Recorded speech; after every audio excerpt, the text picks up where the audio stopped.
You've probably heard me talking about this self-sufficient living skills bundle that's been going on. And I have been spending the last week flipping through so many of the incredible resources within this bundle. Now, I will say there's a lot. There's over 118 different ebooks and courses and lessons sharing incredible wisdom and knowledge with you so you can live off the land and you don't have to rely on this corrupt and broken system for everything for your family. Anyways, I wanted to share some of my favorite things. One, first off, is off-grid homeopathy. This course is loaded with so much incredible knowledge, talking about homeopathy for first aid, for colds and flu, how to make your own homeopathic remedies. Like, as an herbalist who loves to teach that stuff, that's pretty exciting to hear it in the homeopathy realm.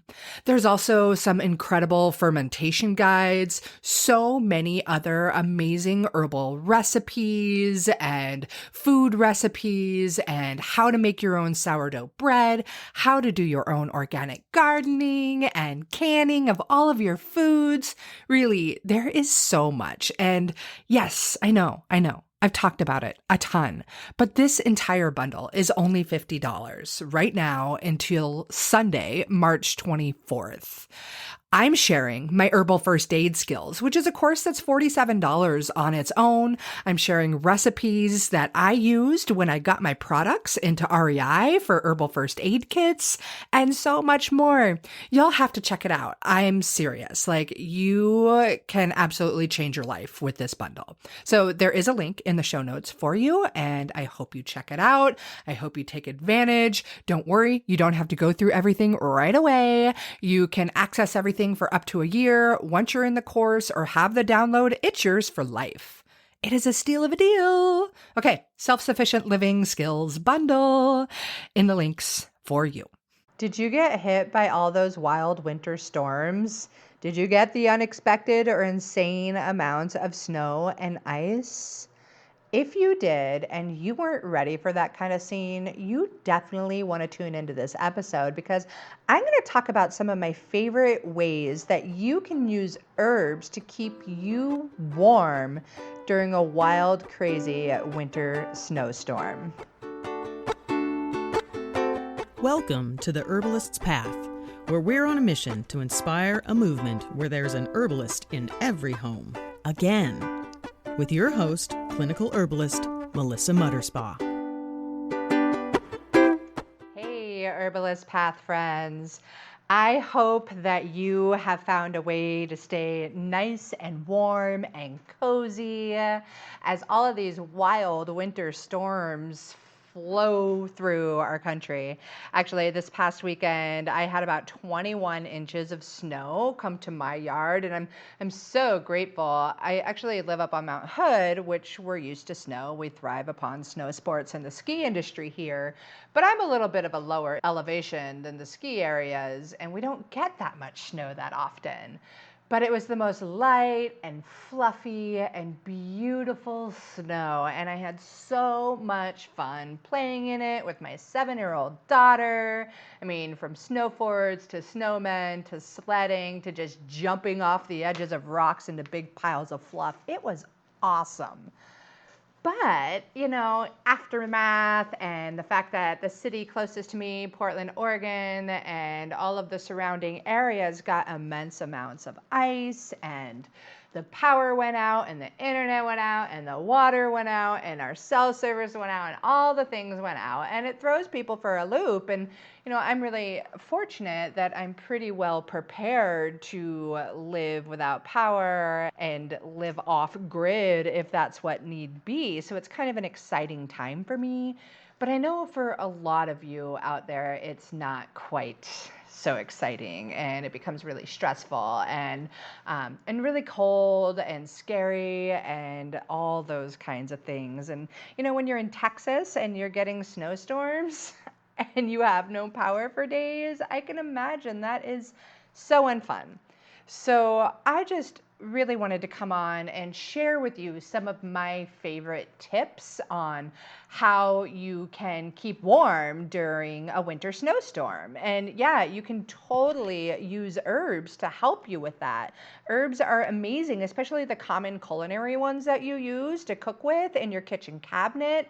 There are so many warming herbs out there. So I'm just going to take the rest of this podcast. I'm going to share with you some of my favorite things to do with herbs when it comes time to keeping warm and, cozying on up. So for one, ginger. Ginger is amazing. I love to cook with it, and it's very warming, and it's a circulatory stimulant, so it's going to make the blood flow throughout your body better and all the way out to your extremities, meaning your fingers and your toes. So if you're somebody who's sitting there bundled up as much as can be, but yet your fingers and toes cannot get warm no matter what you do, that means you might need a little circulatory stimulant to help you out. And something like ginger can be a great friend during that time. You can just do something so easy like a simple cup of ginger tea can just work wonders to make you all cozy and rosy from the inside out. You just go to your local store, find a hunk of the ginger rhizome in the produce section. Hopefully you can get organic. Take it home and cut a little chunk, maybe about the size of your thumbnail. If you want to slice it up into smaller pieces, it might help get more of that medicinal value out there. And then pour some boiling water over it. If you have a little plate or something to cover it to keep the steam and the volatile oils of the ginger in, that's really nice too. And after about 10 minutes, you could go longer than 10 minutes, you can take that cover off, add some lemon, add some honey or maple syrup if that's your jam, maybe even a sprinkle of cinnamon. And you got yourself a really delicious and warming tea beverage, which is so good. Another thing I like to do, what I did this past weekend when we were playing in the snow, I made up one of my absolute favorite soups. It's called 10 Spice Veggie Soup, and it is really filling, really delicious, really nutritious. I actually got the recipe from this website, Oh She Glows. They have a bunch of fun recipes on there. But it's basically a lot of yummy veggies. Think your carrots, bell peppers, butternut squash or sweet potato, some tomatoes, some celery, of course your onions and garlic, and all the good stuff to keep you nice and warm and full. And then they have you make this really incredibly delicious 10 spice blend. And the blend consists of smoked paprika, garlic powder, dried oregano, onion powder, basil, thyme, black pepper, sea salt, white pepper, and a little bit of cayenne pepper. So it does pack a bit of a kick, and it's yummy. If you don't want too much kick, you can still get that warming effect without so much cayenne pepper. Really, it's something to play around with, but it's by far one of my favorite soups to turn to when it's winter or even in the fall. I just get excited knowing that this is going to come into my meal planning rotation. If you want the recipe or the specifics for it, you're welcome to shoot me a message in Instagram. I will gladly send that to you. On another note, for other warming dishes, you could just make yourself a nice curry dish or a curry spice blend. I really love all the fantastic, warming, colorful herbs in a curry. And plus, you get to add all of those veggies if that's your jam. And really, the sky's the limit as far as what you can add in there. You get to get creative. And I think that's what I love about cooking and herbs at the same time, because there's so many different pathways to take. And, it can be both an art and a science. Some of the warming herbs you might want to think adding to your curry dishes would be ginger, again, turmeric, cumin, your red or green chilies. You could add mustard. You're going to want to add black pepper. You can go for the warming, sweeter kind of curries with some cinnamon or clove, nutmeg, or cardamom. And then you also get to add in those other really great aromatic plants like garlic and onion or lemongrass, lime, lemon even, cilantro. I don't like cilantro. I always say it's bad for your taste buds, but I know so many of you out there do love it. But anyways, you can take your curry, you can make it with a whole rainbow of veggies. You can use it as a rub for your meats. Heck, you could even use it as a popcorn seasoning if that's your jam. Or just add some coconut milk to it and get those yummy fats in there, those medium chain triglycerides. If all you MCT oil loving people are out there, get your coconut. And make a curry and warm yourself up and get those healthy, delicious, nutritious fats in there. So, speaking of coconut milk, and favorites of mine when it comes to warming beverages is golden milk. And if you haven't had golden milk yet, do yourself a favor and make it. It's so yummy. And it's another one of those where you can totally get creative with the herbs you choose to add in yours. I'm going to share with you a basic recipe that is on my blog. If you want to check it out, it's at theherbalistpath.com. Head over to the blog section, and then you could either look up golden milk or the blog title is Why is Gut Health So Important? And yeah, I'll put the link in the show notes to it too. Or you can totally message me on Instagram. You can find me over at The Herbalist Path on Facebook. I'll get the recipe to you. Point being, there are many ways to get in touch with me for it. But the golden milk, I make coconut milk from scratch, and I love it because I get this beautiful layer of that delicious fat that's so tasty, and then just the flavor of the coconut in there. All we add is coconut, raw desiccated organic coconut, and some water, and we add the water while it's warm so it helps to extract those fats a bit. We invested in an almond cow recently, which is like my favorite toy at the house, that in an Instant Pot. But you can do this without that. If you have a high-speed blender, you can blend it up. You'll put the warm water and the coconut together and let it sit for at least 30 minutes to extract out those fats. And then you're going to blend it. And then they have these nut milk making bags. And you pour what's blended into there and you strain it out.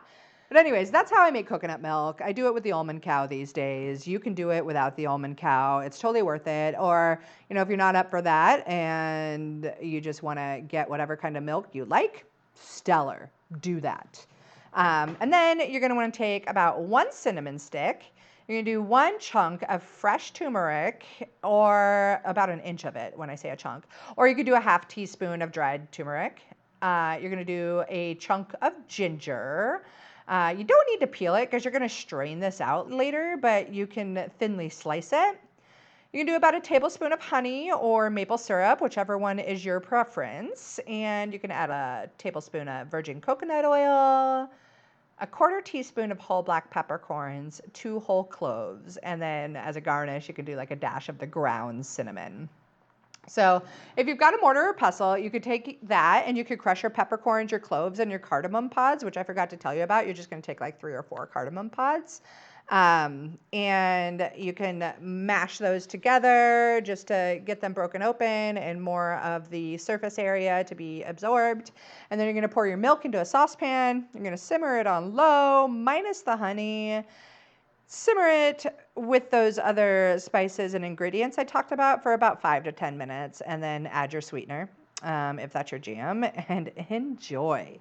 Like, this is so, so, so yummy, and it's so beneficial for inflammation, for your gut, for your immune system. And you know what it's the best for? It's best for your taste buds. Because if your taste buds aren't happy, ain't none of the rest of you going to be happy. So make yummy things for yourself and make them yummy and healthy.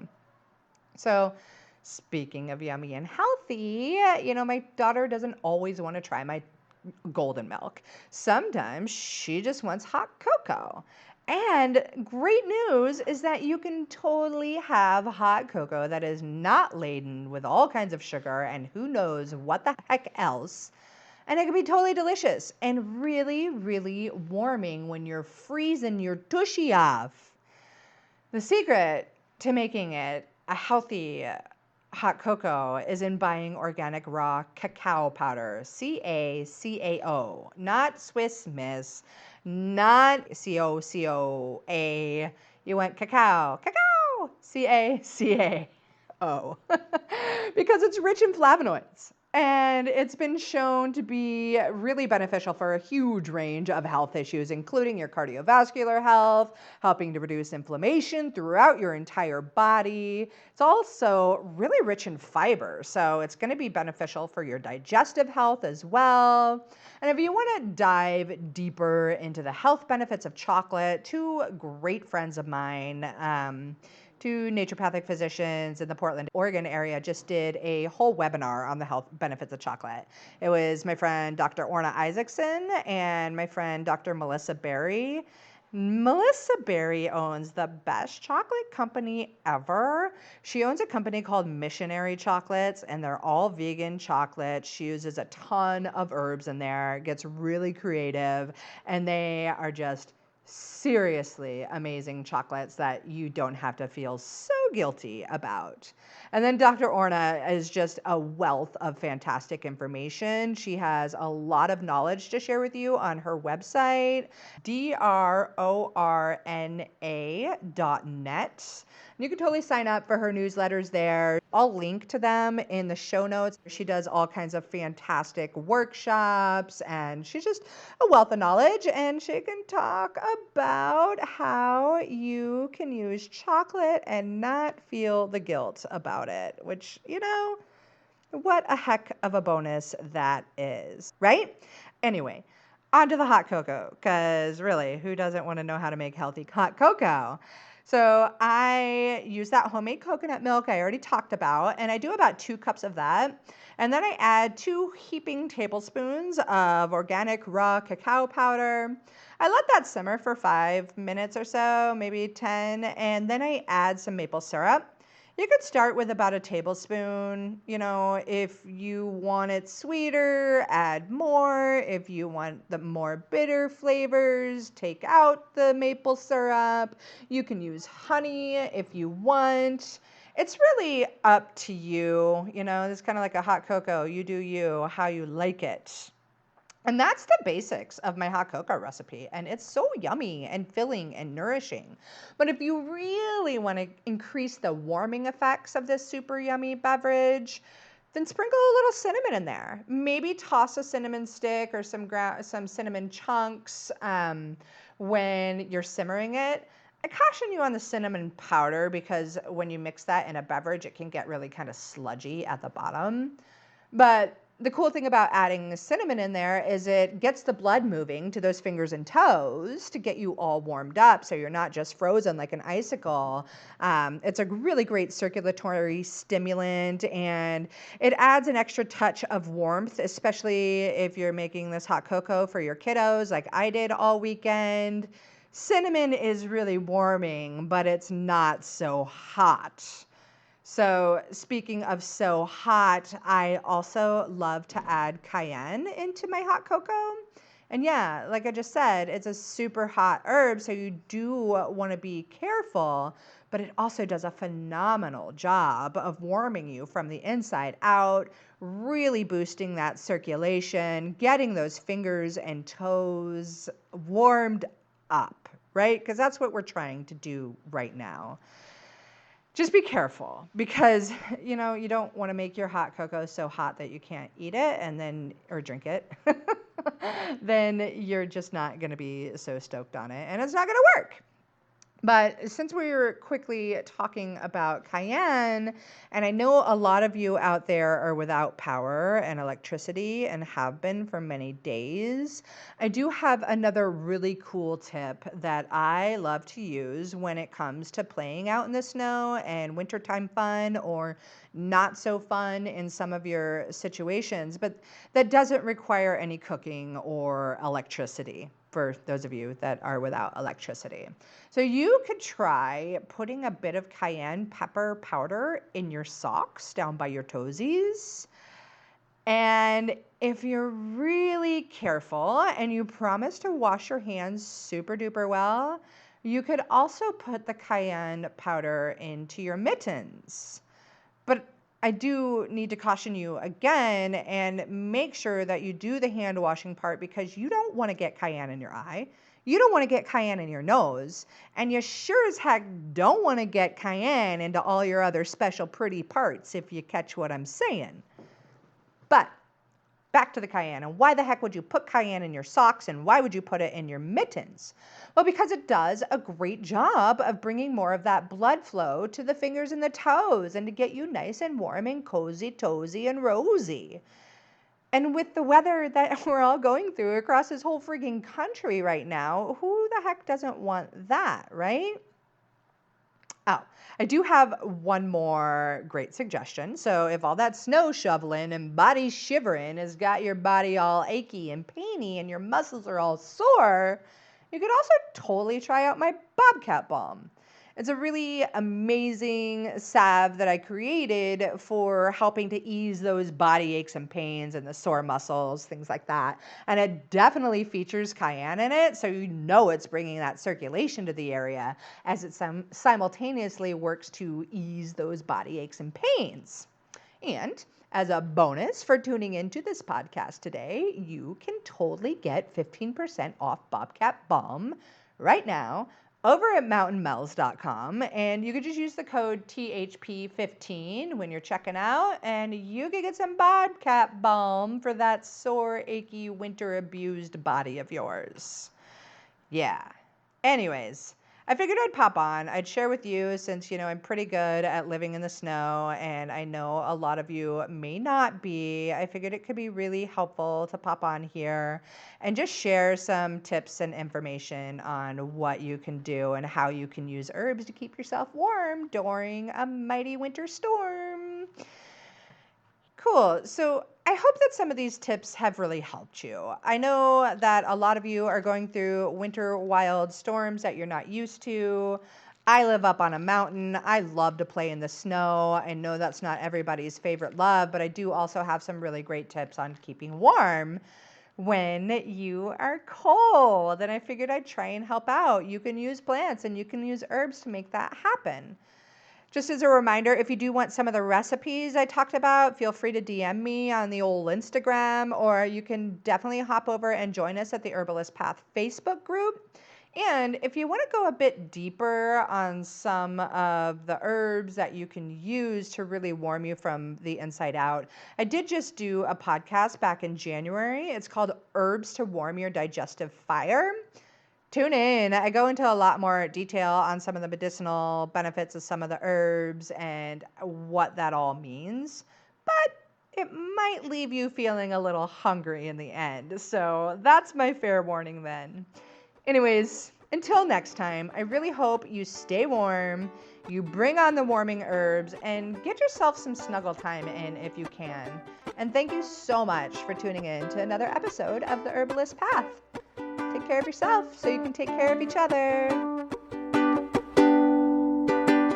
This has been The Herbalist's Path, where we're on a mission to inspire an herbalist in every home, again. Thanks so much for joining us. If you'd like to support our mission, please subscribe, rate, and review to help others find us. Together, we can make herbalism #spread like wildflowers. Wishing you all a lovely day. Bye for now.